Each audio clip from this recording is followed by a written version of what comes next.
how long have you had your Wood-Mizer? You got the same thing, right? I got exactly the same as yours. So how long have you had it? About 2 years. And you cut all the time? I could stay busy full time with it if I had the logs to do it with. I have enough demand that I could stay sawing full time with it. But you're saying the demand is for the longer logs? Not all of it, but a lot of it is.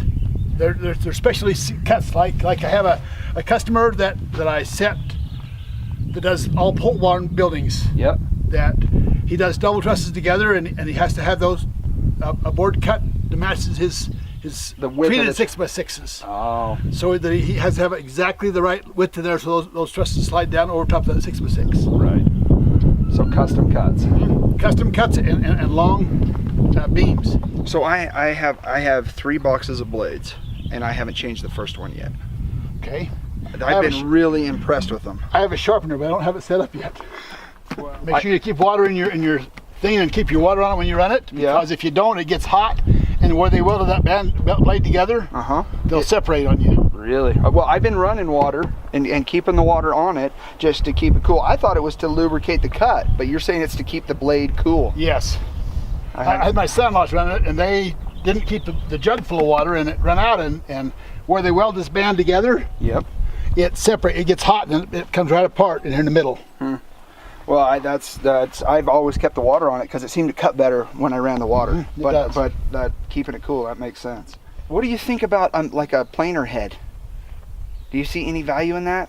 Have you had demand for it with people that you're cutting for? If you drag your logs through very much dirt, it dulls your blade really fast, and so they have that little planer on that goes with the mill that cuts the bark and cleans that ahead. I'm not sure it's available for our models. I haven't seen it for this. I was thinking that the one that's on the rollers like this, that's an actual planer head that rolls back and forth, so you can really smooth your timbers up so you don't get the rough cut. I've never tried any of those. I have a 16-inch regular commercial planer that so you cut your boards and then so I can just run them through to plane them. It'll plane any of these big timbers you got here. It will plane those. But most of the people are asking for the rough cut. They like the rough cut. And so I don't know that makes any sense. I mean, I'm not building cabinets or furniture. Occasionally for the real finished insides look, some of them like to have it planed, but the majority like this little rough look. Yeah. Well, it's been such a good little sawmill, and I just see just years and years of continuous use out of it. They work really well. The only thing is sometimes as you use it a lot, you'll wish you had a log roller, which the bigger models have got that automatic roller on it. I do have a log roller. It's right over here. If that rolls the logs really, really nice. That's what I use at my mill. Yeah, just use the tractor and set them up there. But at times it'd be nice just to grab the lever and go like this and have it roll over. Just turn it over. Instead of get off and start the loader and move it. Anything negative to say about this machine? Frustrations that you have? I really haven't had any, because before I bought mine, I researched it really heavy, and I only had 2 choices, and the Wood-Mizer was one of those choices, and it was my preferred choice.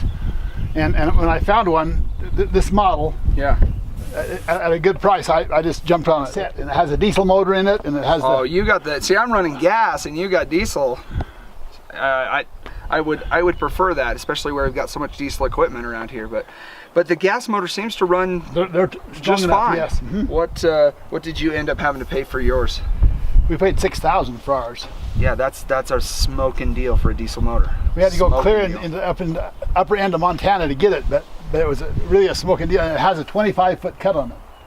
See, and I'm 18, so you got it a track extension plus a diesel motor. I have 2 more tracks. Dang it! Why do you always get the good deals? Yeah, I would like to be able to go to 25, because then you could comfortably cut 20 or 21, which would let you cut timbers to 20 or whatever. 20 and 24 are real popular. Where do you get most of your lumber? Where are you getting your trees?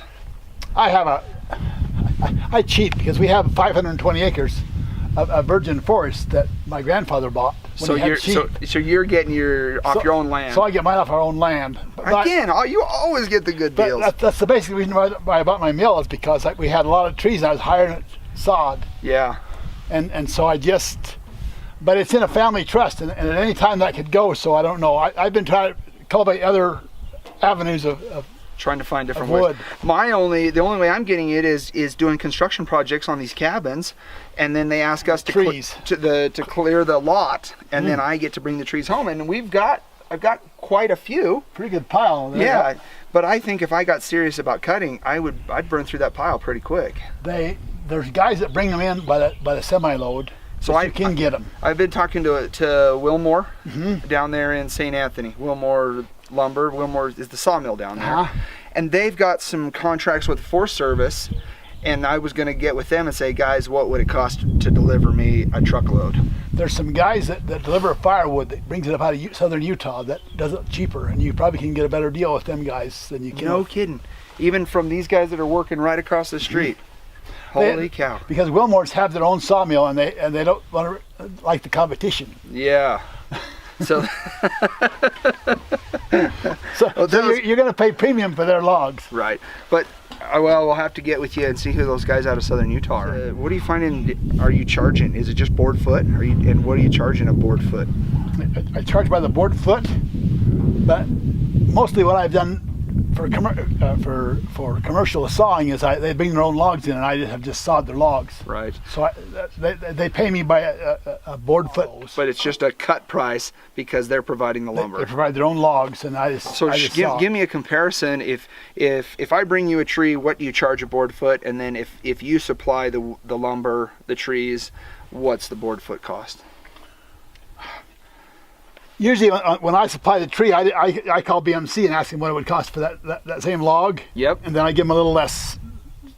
So kind of going rate minus a percentage. Right. Well, for me, living down in the flatlands, 5 minutes from Home Depot, buying a sawmill made absolutely no sense because I could go to Home Depot and buy lumber cheaper than I could produce it.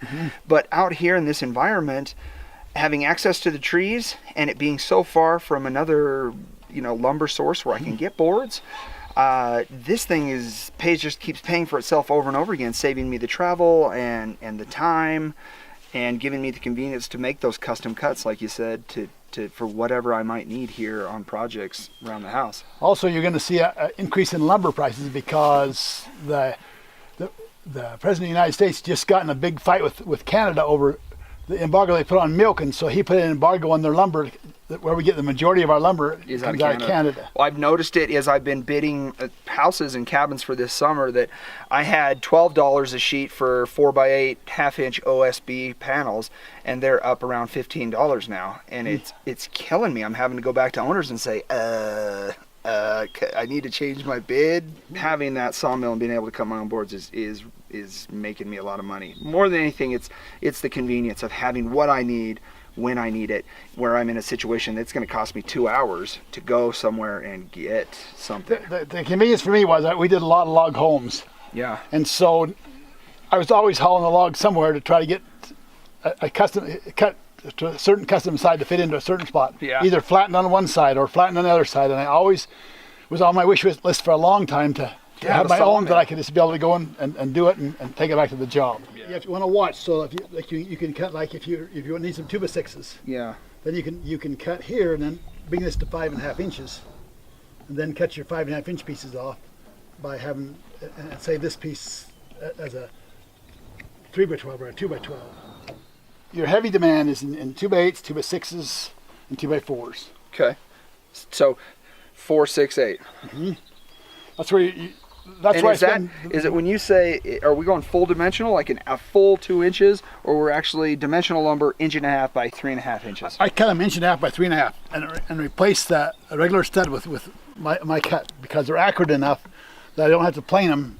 I can still build. So slow down, be smooth. Well, I've been cutting everything to a full 2 inches by 4 inches, or 2 inches by full 6 inches, and my thought was that I could re-saw that or re-plane it to whatever. But if you need to, you can. But if you start you're only cutting a 1/2 inch off of here, then it's pretty easy to get it not flat. Yeah. So I think you just make a specific cut for the specific board that you need. And I found that it's most people don't even notice that that's not a plain board when I cut them at dimensional size. Yeah, they can't even and tell the saw. difference. As long as you got a sharp blade and you're nice and smooth. People never have noticed that that's rough sawed lumber. Yeah, so as you built those shops and those buildings, my concern has always been the twist that you get as some of this stuff that's not kiln dried maybe dries a little bit. What do you do, or how do you bring it together to minimize some of that? As you cut that and saw it when it's green, you need to do like you've done here and put a sticker under it. Yeah, so it can air all the way around and then band it.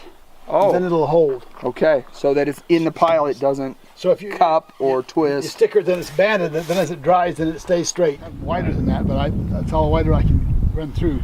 But this But edge here, leave that live edge. you have to, with the live edge on it, and then you go in through that and belt sand that off smooth, Yeah, and put a resin on top of that. that would look really pretty. And these knots and the things that's in that makes a character to that, and The resin just fills in there and makes it smooth. and you need to make them just a little wider, the full 2 inches. Okay.